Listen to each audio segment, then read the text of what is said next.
Assam CM Himanta Biswa ಮುಸ್ಲಿಮರನ್ನ ಗುರಿಯಾಗಿಸಿಕೊಂಡು shoot ಮಾಡುವ AI video social ಮೀಡಿಯಾದಲ್ಲಿ ವಿವಾದಾತ್ಮಕ ದ್ವೇಷಪೂರಿತ ಪೋಸ್ಟ್ ವೈರಲ್. ಅಸ್ಸಾಂ ಬಿಜೆಪಿ ಘಟಕದ ವಿರುದ್ಧ ದೇಶದೆಲ್ಲೆಡೆ ವ್ಯಾಪಕ ಆಕ್ರೋಶ. ಎಸ್ಐಆರ್ಗೆ 8,505 ಅಧಿಕಾರಿಗಳನ್ನ ನಿಯೋಜಿಸಲು ಬದ್ಧ.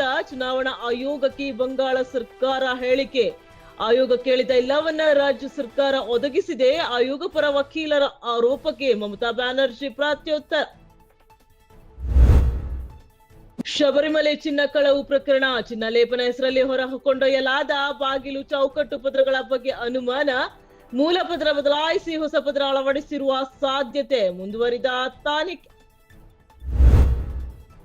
ಮೆಟ್ರೋ ದರ ಏರಿಕೆ ವಿರೋಧಿಸಿ ತೇಜಸ್ವಿ ಸೂರ್ಯ ಪ್ರತಿಭಟನೆ. ಧರಣಿಗಳಿಂದ ಸಾರ್ವಜನಿಕರಿಗೆ ಆಗುತ್ತಿರುವ ತೊಂದರೆಗಳ ಬಗ್ಗೆ ತೀವ್ರ ಆಕ್ಷೇಪ. ಸಂಸದ ತೇಜಸ್ವಿ ಸೂರ್ಯ ವಿರುದ್ಧ ಪೊಲೀಸ್ ನೋಟಿಸ್ ಜಾರಿ. ರಾಜ್ಯ ನಿಗಮ ಮಂಡಳಿ ಅಧ್ಯಕ್ಷರುಗಳಿಗೆ ಭರ್ಜರಿ ಉಡುಗೊರೆ. ಕರ್ನಾಟಕದ 54 ನಿಗಮ ಮಂಡಳಿ ಅಧ್ಯಕ್ಷರಿಗೆ ಸಚಿವರ ಸ್ಥಾನಮಾನ. ಪಕ್ಷದ ಮುಖಂಡರು ಸಾರಥ್ಯ ವಹಿಸಿರುವ ಎಲ್ಲಾ ಸಂಸ್ಥೆಗಳ ಅಧ್ಯಕ್ಷರಿಗೂ ವಿಸ್ತರಣೆ ಆದೇಶ ಹೊರಡಿಸಿದ ರಾಜ್ಯ ಸರ್ಕಾರ.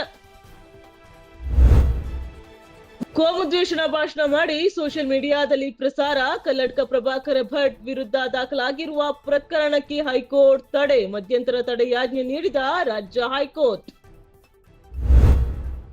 ಮಂಗಳೂರಿನಲ್ಲಿ 7 ವರ್ಷದ ಬಾಲಕಿಯ ಅತ್ಯಾಚಾರ ಕೊಲೆ ಪ್ರಕರಣ. ಅಪರಾಧಿಗಳಿಗೆ ಕಠಿಣ ಶಿಕ್ಷೆ ನೀಡಿದ ರಾಜ್ಯ ಹೈಕೋರ್ಟ್. ವಿಚಾರಣಾ ನ್ಯಾಯಾಲಯ ವಿಧಿಸಿರುವ ಗಲ್ಲು ಶಿಕ್ಷೆ ಖಾಯಂ. ಶಿಕ್ಷೆ ರದ್ದು ಕೋರಿ ಅಪರಾಧಿಗಳು ಸಲ್ಲಿಸಿದ ಅರ್ಜಿ ವಜಾ. ತುಮಕೂರಿನಲ್ಲಿ ನಡೆದ ಸರಣಿ ಅಪಘಾತ. 2 ಮೃತ್ಯು. ಡಿವೈಎಸ್ಪಿ ರಾಮಕೃಷ್ಣ ಸೇರಿ 9 ಮಂದಿಗೆ ಗಾಯ. ಹೆಬ್ಬೂರು ಪೊಲೀಸರಿಂದ ಪ್ರಕರಣ ದಾಖಲು.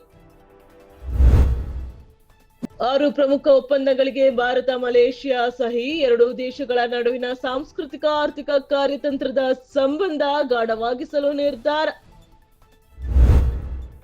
T20 ವಿಶ್ವಕಪ್ ನಿಗದಿತ ವೇಳಾಪಟ್ಟಿಯಂತೆ ಫೆಬ್ರವರಿ 15ರಂದು ಭಾರತ ಪಾಕ್ ನಡುವೆ ಪಂದ್ಯ ನಡೆಯುವ ಸಾಧ್ಯತೆ. ಐಸಿಸಿ ಶೋಕಾಸ್ ನೋಟಿಸ್ ಜಾರಿಗೊಳಿಸಿದ ಬೆನ್ನಲ್ಲೇ ನಿಲುವು ಬದಲಿಸಿದ ಪಾಕಿಸ್ತಾನ.